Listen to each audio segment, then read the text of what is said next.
Seribu candi ya. Baik banget. Bisa itu kan sesuai sama tridharma ya. Iya, memenuhi tridharma perguruan tinggi itu yang pengabdian pada masyarakat.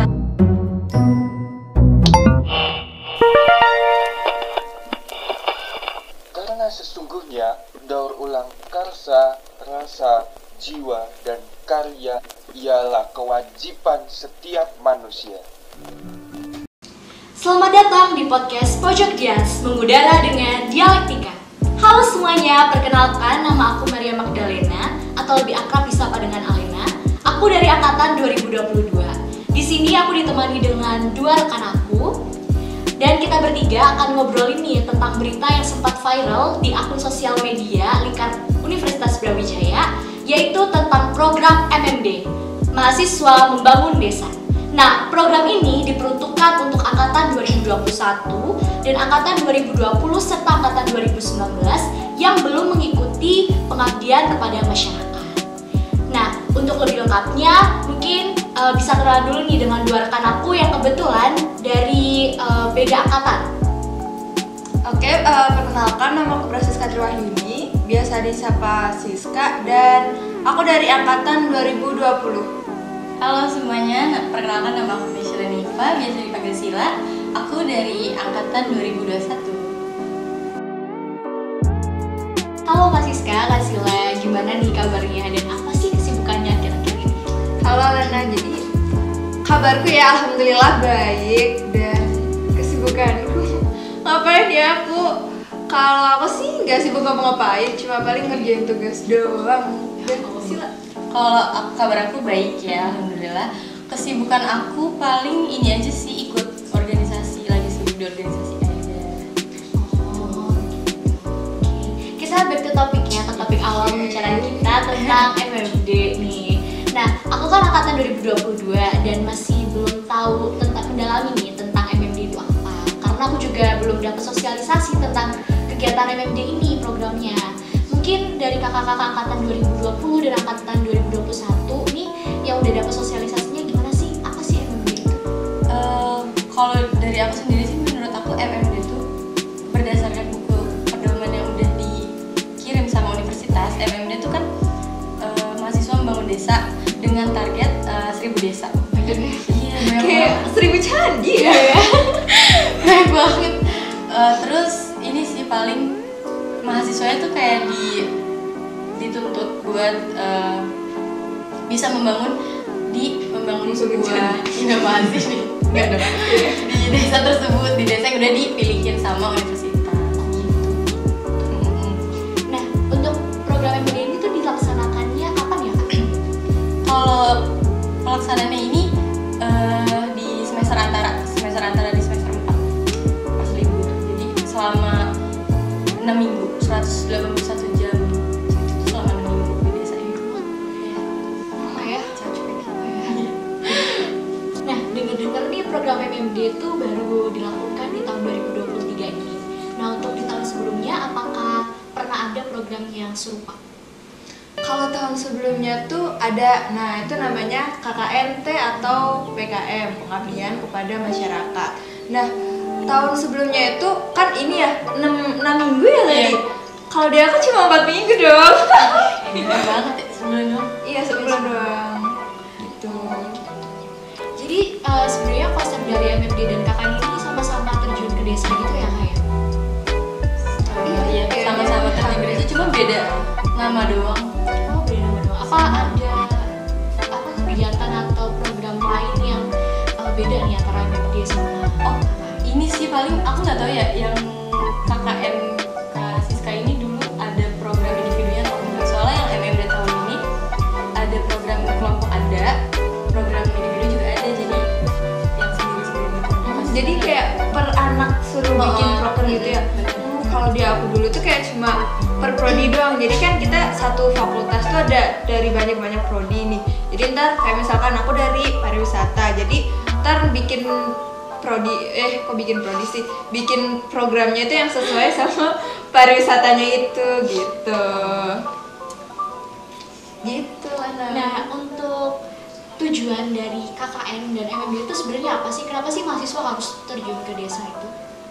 Kalau MMD ini sih paling basicnya apa sih, kayak kontribusi mahasiswa ke desa itu kan sesuai sama Tridharma ya. iya memenuhi Tridharma perguruan tinggi itu yang pengabdian pada masyarakat. Terus kalau dari buat UB-nya ini paling meningkatkan visibility UB di kancah internasional sama nasional. Ini juga nggak sih ada buat IKU juga? Iya, meningkatkan IKU. Berpengaruh ke IKU juga ya ternyata. Nah, tanggapan Kak Sila nih soal program MMD itu apa sih?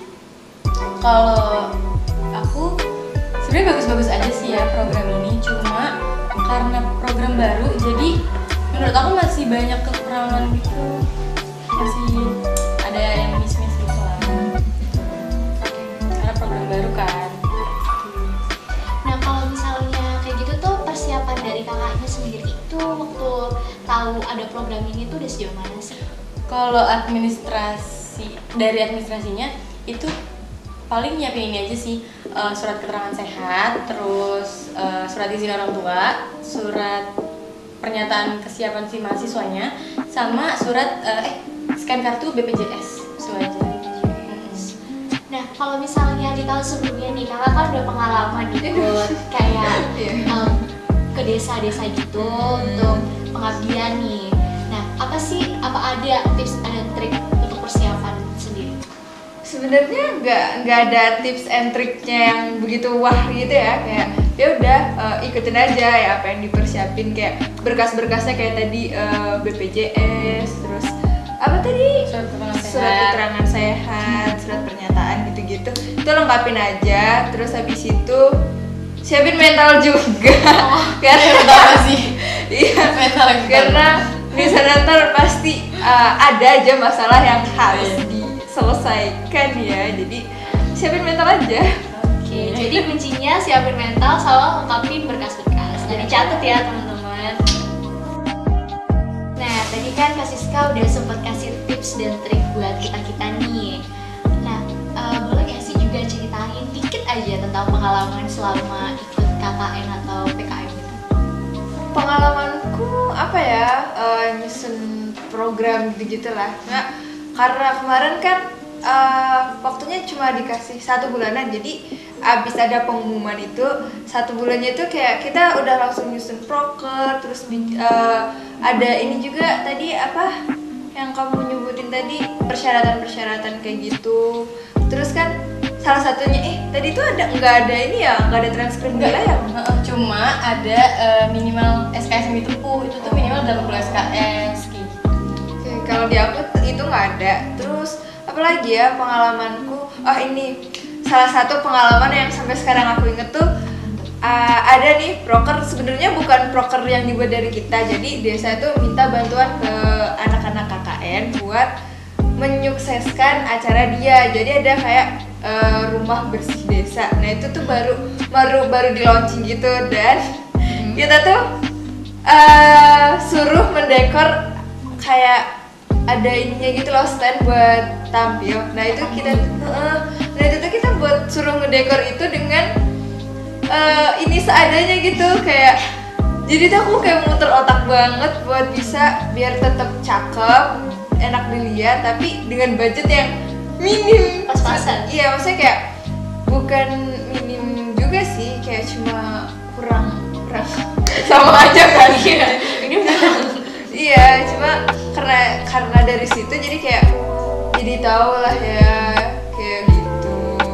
Oke, kalau misalnya kesulitan yang dihadapi sendiri waktu KKN ada nggak sih? Nah, salah satunya itu. Terus karena kita kemarin kan aku kan ber-20 orang. Nah, Satu itu tuh- kelompok? Iya, satu kelompok itu. Banyak banget. Iya, enak kan? Sebenarnya gak enak. Jadi enak atau nggak enak nih?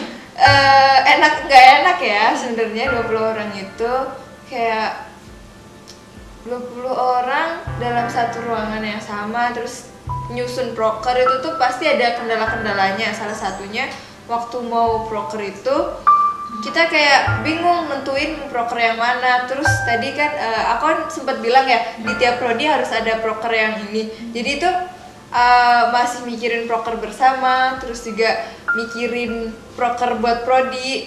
Terus ada juga nih karena dalam waktu 1 bulan itu kan harus survei dulu ya ke lokasi itu.